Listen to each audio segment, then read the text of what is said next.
Hello there, ladies and gentlemen.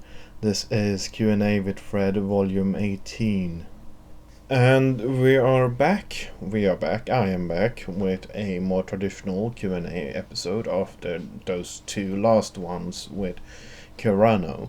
There is one left to be uploaded, and it's going to be edited by Kirano.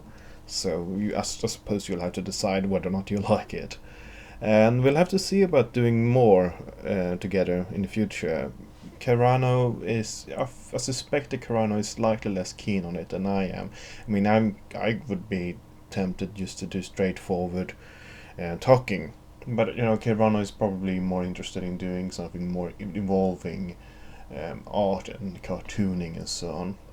So we'll have to see about that. But I'm happy people liked it. I have gotten slightly less views than the other videos, and if you haven't watched them, you should watch them because they're alright. They're just a nice conversation and slightly ill recorded in some ways. And I'm going to answer some of your questions here in a mailbag, because I have a mailbag. Next to me is a big beige canvas bag where it says letters on it, post, and letters and post. But first I'm going to complain about the weather. Such an old man thing to do, but I'm going to complain about the weather. It's really dark in Sweden right now. It's getting very close to, well, it is technically winter already, I suppose. And it's very dark outside. I mean, I'm recording this at around 4 o'clock, and it is completely dark outside. It is practically night. At 4 o'clock, it is night. And few people are going to understand this. I suppose you understand this if you're in Scotland or if you're in Alaska, but you're not going to understand this if you're in Italy. And I get a lot of viewers from Italy, so. But you must understand just how miserable it is to get no sunlight, really almost no sunlight in the winter. Especially if you're sort of a night owl and stay up during the night and then wake up late. You'll end up getting like 4 hours of daylight every day, and it's so miserable. It really does make you depressed. And maybe it would help if we were more like Italians, if we went around showing our emotions, hugging and having sex with anything that moves. But we don't. We are very different. We are Protestant, we are cold, repressed, sexually frustrated. I don't know why we're sexually frustrated. Many people outside of Sweden seem to think that we are very liberated, so maybe we should start acting more liberated, but we don't. That's why we do drink so much, and that's why we listen to heavy metal music, because it reflects our gloomy sense of self-hatred. But all weather in Northern Europe is terrible. It is grey and rainy and dark and cold. It's just depressing. And you might say quite reasonably that we shouldn't complain. We don't have hurricanes, we don't have tsunamis, we don't have earthquakes or volcanoes. Why should we complain? All we're complaining about is a bit of rain. But it goes deeper than that. I think that I think that the weather we have in Sweden right now certainly is worth complaining about. It doesn't matter what happens to American East Coast. This weather is certainly worse. I'm sorry, all Americans who happen to be affected by the hurricane. But this is the thing about if you're an American or any Australian even who romanticize the idea of moving to Europe, moving somewhere in Northern Europe, you should practice and get used to complaining about the weather, because that's what we like to do. But I'm so tired. All I want to do is sleep.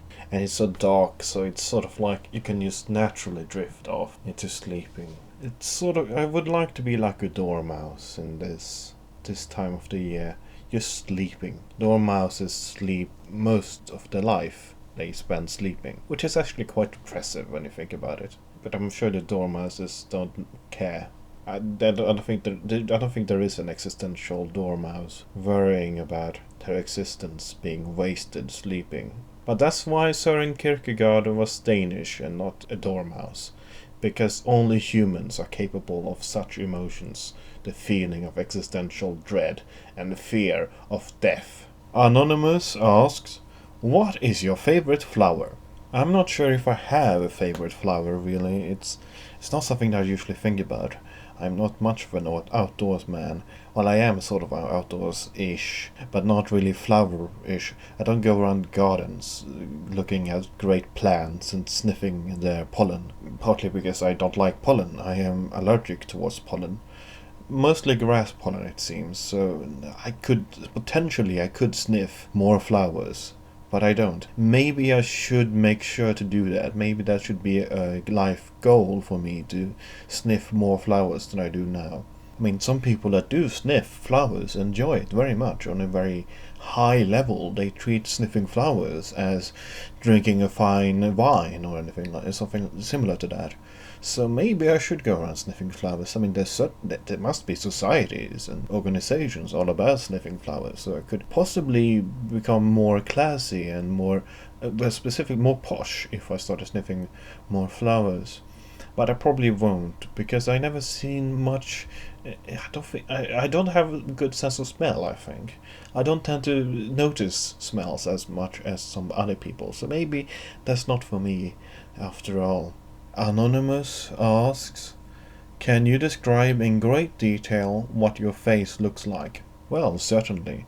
I think I have a very big face. I think I have a very big head. I've never known anyone that has had a bigger head than me.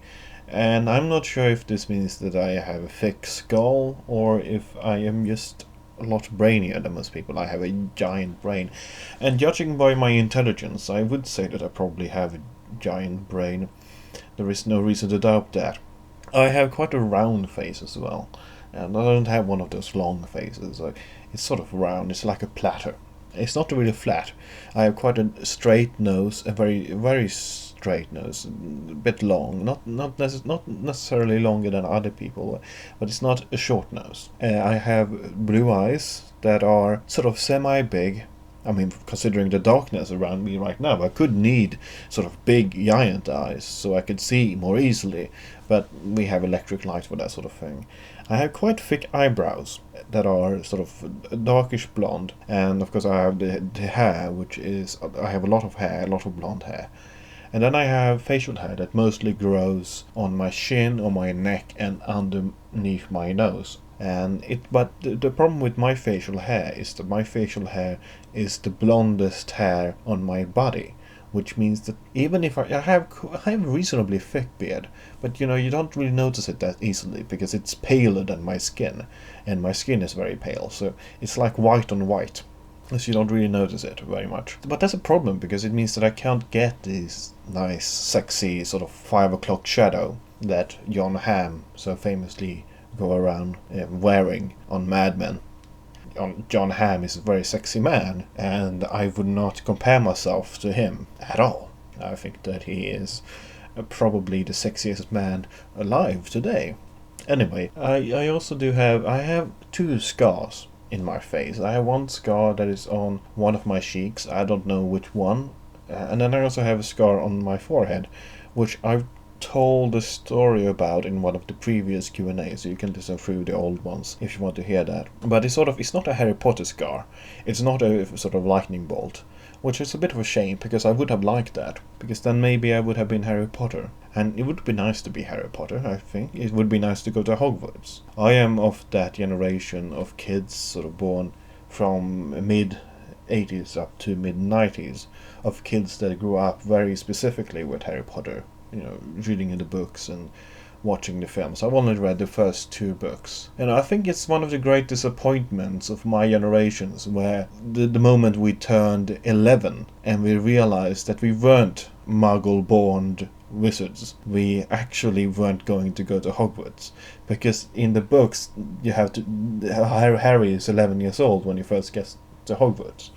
So that's when we realized that there is no Hogwarts, and there probably are no magic in the world, and we're all muggles. It was quite a disappointment. I mean, if I had gone to Hogwarts, I would have excelled, and I would have been excellent in Ravenclaw. I am so Ravenclaw-ish. I imagine that the Ravenclaw house is just filled with really intelligent people discussing poetry and watching and interpreting Fellini films reading great philosophers, because they are sort of the brainy house. And then there's a Gryffindor house, which is just filled with snobs and posh assholes, pompous morons. And then there's the Slytherin house, which I don't believe is actually that evil. I think Slytherin is mostly just geeky. I think that most people in Slytherin plays D&D. They want to be evil, but they can't quite get there. They sort of rather pretend to be evil in some sort of role-playing game. And then there's Hufflepuff, and the Hufflepuff, I imagine they bake cupcakes all day long, and there's no sharp edges. Everything is rounded and wrapped in bubble wrap. I think that this is enough for today's Q&A. I've rambled a lot in this Q&A, and I hope you don't mind. I mean, you may like the rambling. And I'm going to finish this episode, or this volume, with a message from a lovely fan called Malmite for Life. I saw your new Q&A video in my sub box and watched it before everything else, including the latest Minecraft video from your bosses. I love that. So good night, my lovely Malmites. Dream sweet dreams about me.